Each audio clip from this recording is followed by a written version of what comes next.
Hi friends, welcome back to my channel again. So in this video we are going to discuss about three things. One is how to create a user, and second thing is how to deactivate a user, and third thing how to set up password policies in the Salesforce. So let's jump into the video friends.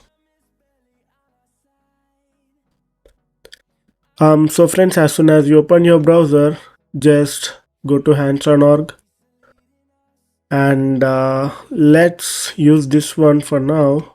I just launched. So it is always recommended you to bookmark the important links that we use frequently so that we can save some time. So as soon as you open your Salesforce instance, just click on here and click on setup.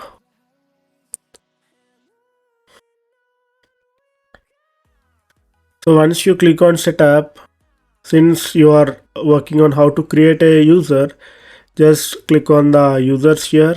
Just click on users.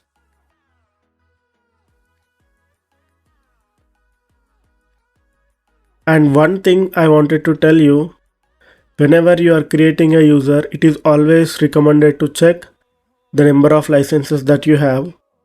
So based upon that, our work would be easy. If you want to check the license count, just go to company information here. Just click on it. And then you can see the number of licenses that we have. We already used 2 Salesforce licenses. We are left with 1 integration user. Analytics and cloud integration user we already used 2. Chatter free we have 5000, we only use 1. Salesforce platform we have 3 licenses. I think we can use this one, Salesforce platform, for now, but I do not think we can use it. Okay, let me click on new user and let me select standard user. Okay, so the challenge here is when we select other licenses rather than Salesforce, we would be limited with profiles and roles, or for some we won't be having roles as well.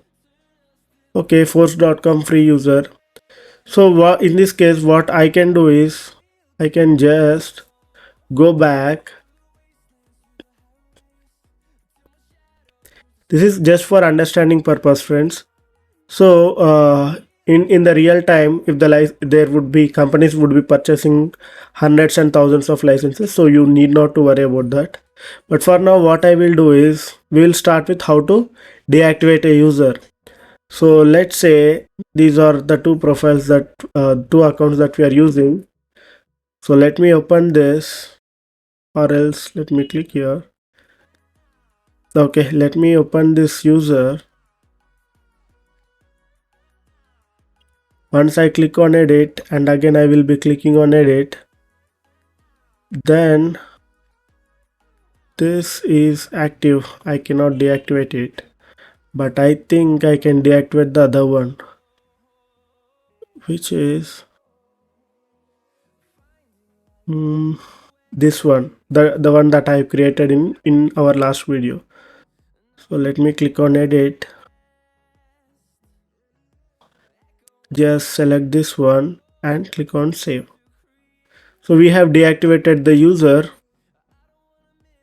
So here it should reflect. It is like a confirmation part. We are left with 1 license. So remaining license is 1. I can use it now. Just refresh.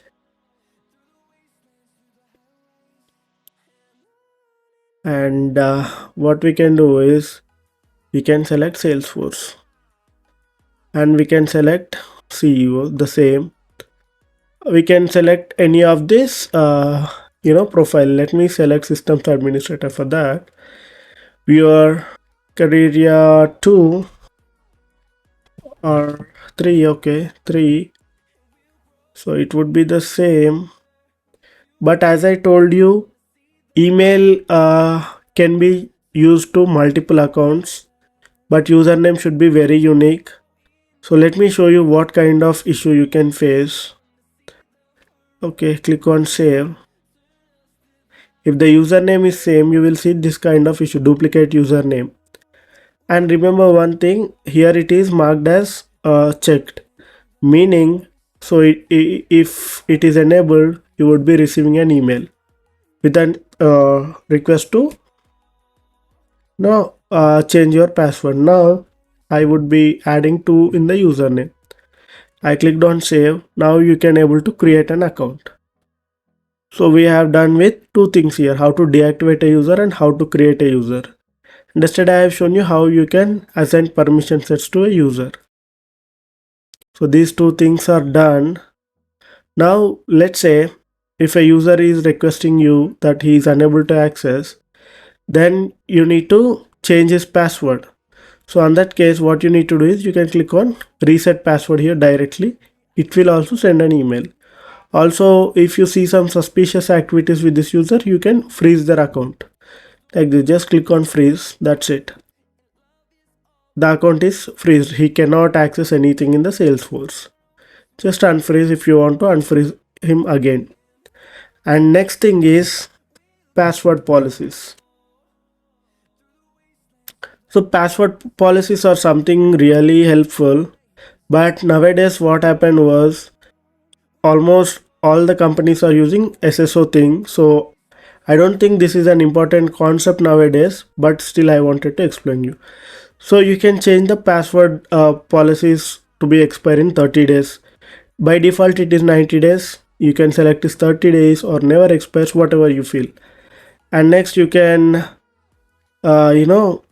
enforce password history, meaning let's say if I want to change the password, it should not be last 3 passwords, and you can change the password length to how many characters. It's up to you.